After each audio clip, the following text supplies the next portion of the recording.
Bah écoutez, bonjour à tous. On a dépassé les 22 000 abonnés sur ma chaîne YouTube et les 4 000 abonnés sur Instagram. Et donc pour vous remercier, je vais organiser un petit concours où vous pourrez gagner le complément alimentaire de votre choix de chez MyProtein. Donc je vous l'enverrai personnellement. Pour participer, c'est hyper facile. T'as juste à liker la vidéo et à me mettre un commentaire dans lequel tu me dis si oui ou non tu prends déjà des compléments alimentaires. J'avais sorti un réel sur Instagram où je vous montrais quels compléments alimentaires je prenais pour la prise de masse.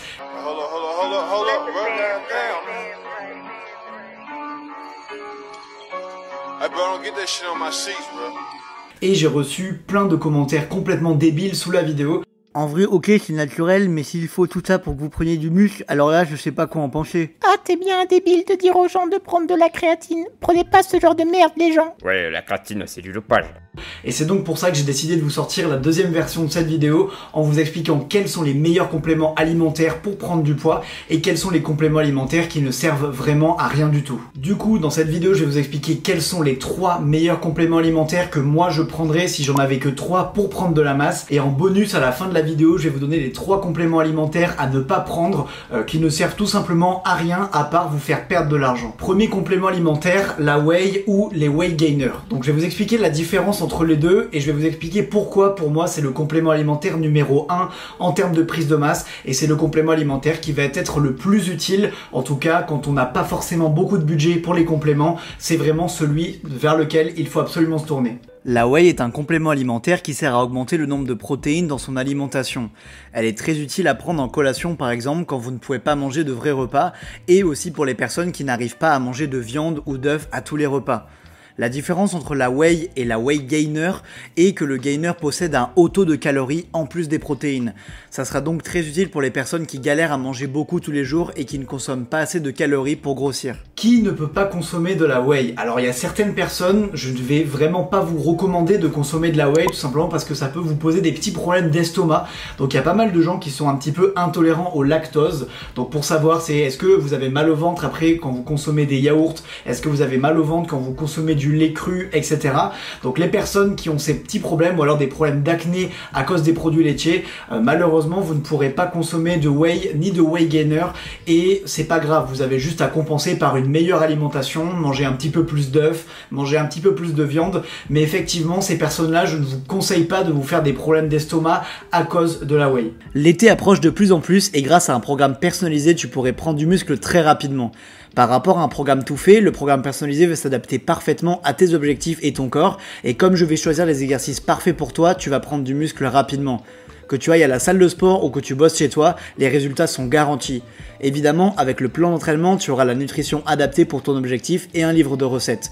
Le lien est dans la description et dans le commentaire épinglé. Le deuxième complément alimentaire que je recommande pour prendre de la masse et prendre du muscle, c'est la créatine. Et là, je sais qu'au moment où je prononce le mot créatine, je sais déjà qu'il va y avoir des commentaires débiles sous la vidéo. Et je vous demande de vraiment vous concentrer parce que j'en ai marre de répéter les mêmes choses et j'en ai marre de tout le temps recevoir les mêmes commentaires sur la créatine. Tout le monde peut consommer de la créatine, ça ne va pas faire tomber vos cheveux, ça ne va pas vous faire de cancer du foie, de cancer des reins ou je ne sais quoi. La créatine c'est quelque chose de naturel, ce n'est pas du dopage, on en a vraiment assez d'entendre ça. À chaque fois que je fais même un réel sur Instagram ou que j'en parle dans un TikTok, etc.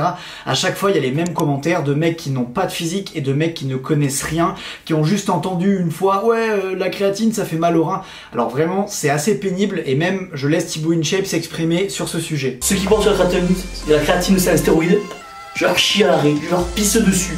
Putain merde, la créatine il y a dans les steaks. Merci Thibaut, mais doucement quand même. Qui doit consommer de la créatine? J'aurais tendance à dire tout le monde. Si vous avez l'argent pour bien manger et l'argent pour mettre un petit peu d'argent dans les compléments alimentaires, je pense que la créatine est un top 2 parfait. La créatine va vous permettre, au-delà de meilleure récupération, etc., ça va vous permettre de pousser plus lourd, de faire plus de répétitions sur pas mal d'exercices et d'améliorer votre masse musculaire. Enfin bref, la créatine en fait c'est vraiment un complément qui va vous aider dans votre progression. Ça ne va pas remplacer une mauvaise alimentation et ce n'est pas miracle, vous n'allez pas exploser d'un coup, mais la créatine, ça va vous accompagner, on va dire, dans votre carrière de sportif et c'est un complément alimentaire qui est vraiment top quand on fait beaucoup de sport ou alors qu'on veut tout simplement être la meilleure version de soi-même. En troisième complément alimentaire que je recommande, moi, c'est les boosters ou alors ce qu'on peut appeler les pré-workouts. Je trouve que c'est une bonne chose quand ils sont bien utilisés. C'est pour ça que je vais vous dire attention à l'utilisation que vous avez des pré-workouts et on va en parler tout de suite. Évidemment, moi, je parle des pré-workouts qu'on trouve dans le commerce, les pré-workouts classiques, pas des trucs que vous trouvez sur des sites un peu polonais, bizarres sur internet avec des substances dedans qu'on va pas citer les noms, mais c'est des substances qui sont peu recommandées, voire même interdites en France. Vous avez l'exemple par exemple avec le Corona Gym qui de temps en temps prennent un booster avec du DMA à l'intérieur, ou même la chaîne YouTube le Before Workout qui teste des pré-workouts avec des substances qui sont interdites en France à l'intérieur. Donc si jamais vous voulez vous documenter là-dessus, vous pouvez aller voir soit sur internet ou soit aller voir directement les vidéos du Before Workout. Mais voilà, moi je ne fais pas l'apologie de ces choses-là, je parle des pré-workouts que vous pouvez trouver sur, par exemple sur MyProtein ou dans le commerce à Decathlon, etc. Et pas voilà des pré-workouts qu'on achète sur des sites polonais. Les pré-workouts, je les aurais pas mis directement en troisième complément alimentaire les plus utiles. J'aurais certainement mis le collagène ou les vitamines parce que ça va vous protéger les tendons, ça va vous mettre en bonne santé. Mais dans cette vidéo, on aborde uniquement on va dire les compléments alimentaires qui vont améliorer votre prise de masse directement. C'est-à-dire que le collagène et les vitamines vont plutôt agir sur le long terme. Alors tout simplement que le pré-workout, ça va agir directement, ça va vous mettre un coup de boost pour aller à l'entraînement, ça va vous faire pousser lourd, ça va vous faire être plus concentré pendant l'entraînement. Donc c'est un bon complément alimentaire si il est bien utilisé évidemment. Moi je vous conseille de n'utiliser un pré-workout que si vous êtes fatigué avant d'aller à une séance. Évidemment si vous en utilisez tous les jours, c'est comme les gens qui fument une clope tous les jours, au bout d'un moment ça devient une habitude et vous aurez du mal à aller à l'entraînement si vous prenez pas votre pré-workout. Alors que c'est pas du tout le but principal de ce complément, c'est de vous mettre une petite claque quand vous êtes fatigué, c'est de vous mettre une petite claque pour une grosse séance. Donc voilà, je vous conseille de l'utiliser une fois ou deux fois maximum par semaine et si vous en prenez tous les jours, au bout d'un moment ça n'aura plus d'effet, vous allez augmenter les doses et là on commence à rentrer dans un cercle un peu vicieux. Si vous ne pouvez pas vous entraîner sans pré-workout, c'est un gros problème et je vous conseille de vraiment faire une pause de près. Le premier complément alimentaire qui ne sert à rien, c'est les BCA. Franchement, vous perdez votre argent à acheter ce genre de choses. Il y en a qui les prennent pendant l'entraînement, il y en a qui les prennent avant, après. Honnêtement les gars, n'achetez pas ça, ça ne va vous servir à rien, ça ne va pas vous faire prendre de muscles et vous n'aurez pas une meilleure récupération musculaire. Franchement, ça sert à rien. Si vous consommez assez de protéines et diverses sources de protéines, c'est-à-dire des protéines animales, des protéines végétales, différents types de protéines, on va dire, vous n'avez pas besoin de BCA. En fait, quand vous consommez un taux suffisant tous les jours, vous n'avez pas besoin de vous supplémenter en plus en BCA qui sont des acides aminés et vous n'avez pas besoin de perdre votre argent là-dedans. Et en plus, maintenant, il y a beaucoup de whey dans lesquels il y a déjà des BCA à l'intérieur. Le deuxième complément alimentaire que je ne recommande à personne et qui va tout simplement vous faire perdre votre argent, c'est les testostérone boosters. Tous ces compléments alimentaires naturels qu'on trouve sur des sites classiques et qui vous promettent d'augmenter votre testostérone naturellement. Les gars, c'est juste pas possible. Et puis même s'il y avait un minuscule changement significatif, honnêtement, rajouter 1 heure de sommeil tous les jours, si vous dormez pas assez, ça va largement plus augmenter votre testostérone que tous ces compléments qui sont hors de prix. Ils surfent sur le marketing des stéroïdes, machin, augmenter la testostérone. Et honnêtement, ça ne sert à rien. Augmenter sa testostérone naturellement, c'est pas possible. Et avoir un rythme de vie sain, bien manger, c'est largement suffisant pour avoir un bon taux de testostérone. Par contre, c'est possible d'avoir des petites chutes de testostérone à cause du stress, de la fatigue, etc. Et là, certains compléments vont être utiles pour faire remonter votre testo à des niveaux de départ.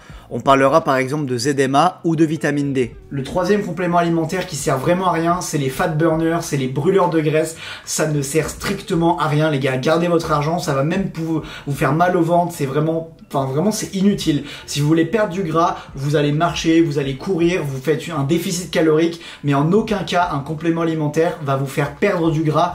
Et franchement, même s'il y arrivait, ça serait pas du tout sain pour votre corps. Le corps peut perdre du gras naturellement sans utiliser aucun complément alimentaire. J'espère que la vidéo vous aura plu. N'hésitez pas à me poser des questions dans les commentaires si vous voulez des précisions sur certains compléments alimentaires. Et sinon, on se dit rendez-vous sur mon Instagram où j'essaie de répondre au maximum de DM et de faire des stories où je montre mon alimentation et aussi mon entraînement. Et sinon, on se retrouve mercredi pour le vlog qui sortira, le premier vlog en Thaïlande. Je pense que vous allez l'adorer. Donc voilà, n'oublie pas de liker cette vidéo, de t'abonner. Et nous, on se dit à mercredi pour la vidéo sur la Thaïlande qui va sortir.